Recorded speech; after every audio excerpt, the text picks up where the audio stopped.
ರಾಜ್ಯ ರಾಜಕೀಯದಲ್ಲಿ ದೊಡ್ಡ ಸದ್ದು ಮಾಡಿರುವ 50 ಕೋಟಿ ಆಫರ್ ವಿಚಾರವಾಗಿ ಕೇಂದ್ರ ಸಚಿವ ಎಚ್.ಡಿ. ಕುಮಾರಸ್ವಾಮಿ ಅವರು ಕಿಡಿಕಾರಿದ್ದಾರೆ. ರಾಜ್ಯದಲ್ಲಿ ಅನೇಕ ಹಗರಣಗಳಿಗೆ ಎಸ್ಐಟಿ ರಚಿಸಿದ್ದಾರೆ. ಸರ್ಕಾರವೇ ನಿಮ್ಮ ಕೈಯಲ್ಲಿದೆ. ದೇಶದ ಇತಿಹಾಸದಲ್ಲಿ ಅತಿ ಹೆಚ್ಚು ಎಸ್ಐಟಿ ರಚಿಸಿದ ಕೀರ್ತಿ ಕೂಡ ನಿಮ್ಗೇನೆ ಸಲ್ತಿದೆ.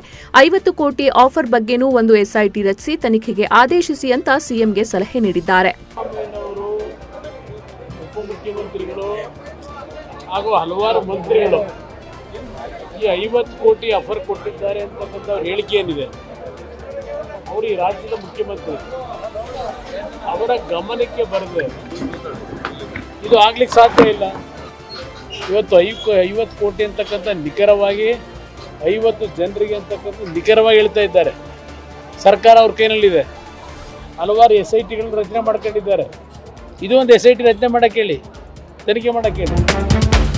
ಮಹಾರಾಷ್ಟ್ರದ ಜತ್ ವಿಧಾನಸಭೆ ಕ್ಷೇತ್ರದ ಸಂಘಪಟ್ಟಣದಲ್ಲಿ ಆಯೋಜಿಸಿದ್ದ ಚುನಾವಣಾ ಪ್ರಚಾರ ಸಭೆಯಲ್ಲಿ ಮುಖ್ಯಮಂತ್ರಿ ಸಿದ್ದರಾಮಯ್ಯ ಅವರು ಮಹಾವಿಕಾಸ ಅಘಾಡಿ ಅಭ್ಯರ್ಥಿ ಕಾಂಗ್ರೆಸ್ ವಿಕ್ರಮ್ ಸಾವಂತ್ ಅವರ ಪರ ಮತಯಾಚಿಸಿದರು. ಸಚಿವರಾದ ಎಂಬಿ ಪಾಟೀಲ್, ಶಾಸಕ ಜೆಟಿ ಪಾಟೀಲ್ ಹಾಜರಿದ್ದರು.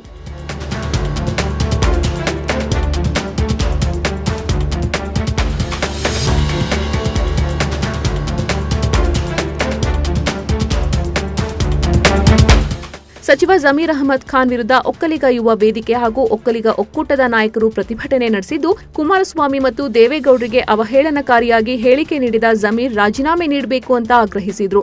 ನೆಲಮಂಗಲದ ಕುಣಿಗಲ್ ಬೈಪಾಸ್ನಲ್ಲಿ ನಡೆದ ಪ್ರತಿಭಟನೆಯಲ್ಲಿ ಕಾಂಗ್ರೆಸ್ ನಾಯಕರು ಕೂಡ ಪಾಲ್ಗೊಂಡಿದ್ರು.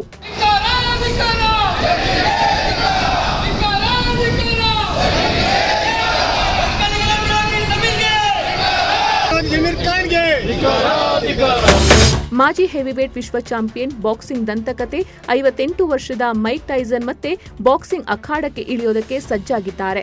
ಖ್ಯಾತ ಯೂಟ್ಯೂಬರ್ ಹಾಗೂ ಬಾಕ್ಸರ್ ಜೇಕ್ ಪಾಲ್ ವಿರುದ್ಧ ಇಂದು ಸೆಣಸಾಡಲಿದ್ದಾರೆ. ಈ ಪಂದ್ಯ ರಾತ್ರಿ 8 ಗಂಟೆಗೆ ಆರಂಭವಾಗಲಿದೆ. ಸುಮಾರು 20 ವರ್ಷಗಳ ಬಳಿಕ ಟೈಸನ್ ಆಡ್ತಾ ಇರುವ ಮೊದಲ ವೃತ್ತಿಪರ ಪಂದ್ಯ ಇದಾಗಿದ್ದು, ಬಾಕ್ಸಿಂಗ್ ಅಭಿಮಾನಿಗಳ ಕುತೂಹಲಕ್ಕೆ ಕಾರಣವಾಗಿದೆ.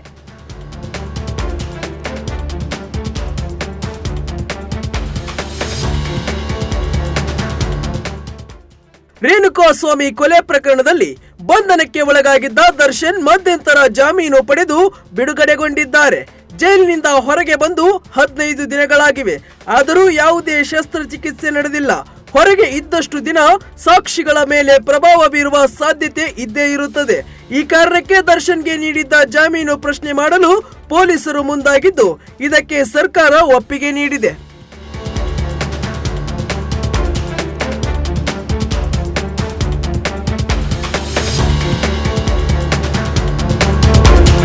ಮಹಾರಾಷ್ಟ್ರ ಚುನಾವಣೆ ಸಭೆಯಲ್ಲಿ ಮಾತನಾಡಿದ ಕಾಂಗ್ರೆಸ್ ರಾಷ್ಟ್ರೀಯ ಅಧ್ಯಕ್ಷ ಮಲ್ಲಿಕಾರ್ಜುನ್ ಖರ್ಗೆ, ದೇಶದ ಬಡವರಿಗೆ ಮೋದಿ ಏನನ್ನೂ ಮಾಡಿಲ್ಲ.